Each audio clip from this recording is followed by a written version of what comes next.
এবং এই হামলার পর আমরা দেখতে পাচ্ছি উল্লাস করতে, যেটা আমরা ছাত্র লীগের সন্ত্রাসীদেরকে দেখতে পাচ্ছি। তারা হামলা করতো, হামলার পর তারা উল্লাস করতো, মানে তারা মনে করছে তারা ক্ষমতায় আছে, এখন হামলা করেও তাদেরকে বিচার করতে পারবে না।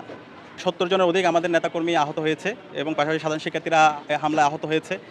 এর পাশাপাশি ঢাকা আলিয়া মাদ্রাসায় ছাত্রদলের সন্ত্রাসীরা হামলা করেছে, এখানে অসংখ্য শিক্ষার্থীরা আহত হয়েছে এবং ঢাকা আলিয়ার যিনি প্রিন্সিপাল শ্রদ্ধেয় একজন শিক্ষক, তার মাথায় কোপ দিয়ে ছাত্রদলের সন্ত্রাসীরা মাথা ফাটিয়ে দিয়েছে এবং মাথায় অসংখ্য সেলাই দেওয়া হয়েছে। ঢাকা কলেজে আমাদের ছাত্র শিবিরের অফিস সম্পাদক, আজকে জুলাইয়ের একটা প্রোগ্রাম ছিল, সেই প্রোগ্রামে ছাত্রদলের সন্ত্রাসীরা গিয়ে সেখানে হামলা করে তার মাথায় এবং তার শরীরে বিভিন্ন জায়গায় আঘাত করে এবং আরও অনেক নেতাকর্মীরা সেখানে আহত হয়। এবং গতকালকে আপনারা দেখতে পেয়েছেন বেরোবিতে, সেখানে ছাত্রদলের সন্ত্রাসীরা আমাদের নেতৃবৃন্দের উপর তারা হামলা করে। এভাবে বিভিন্ন জায়গায় তারা হামলা অব্যাহত রেখেছে এবং ঢাকা বিশ্ববিদ্যালয় শহীদুল্লাহ হলেও ছাত্রদলের সন্ত্রাসীরা আমাদের বিভিন্ন পর্যায়ে নেতৃবৃন্দকে তারা হামলা করেছে।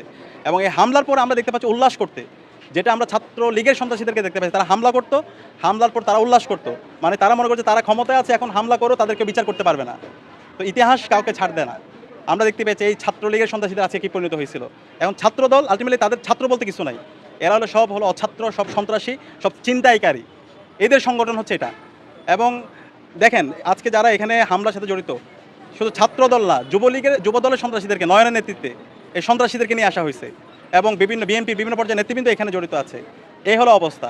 মানে সাধারণ শিক্ষার্থীদেরকে প্রতিহত করার জন্য আওয়ামী লীগ যেভাবে ছাত্রলীগ, যুবলীগ, আওয়ামী লীগ এবং তার গুন্ডা বাহিনী রাষ্ট্রযন্ত্রকে একসাথে একাকার করে ফেলেছিল, তার প্রতিচ্ছবি আমরা আজকে দেখতে পাইছি। ছাত্রদল, যুবদল, বিএনপি এবং পুলিশ সহ একসাথে বিশ্ববিদ্যালয় প্রশাসন সহ শিক্ষার্থীদের উপর তারা হামলা করেছে। কিন্তু হামলা করে তারা মনে করেছিল হলগুলো দখল করতে পারবে, ক্যাম্পাসে শিক্ষার্থীদেরকে ভয় দেখাতে পারবে।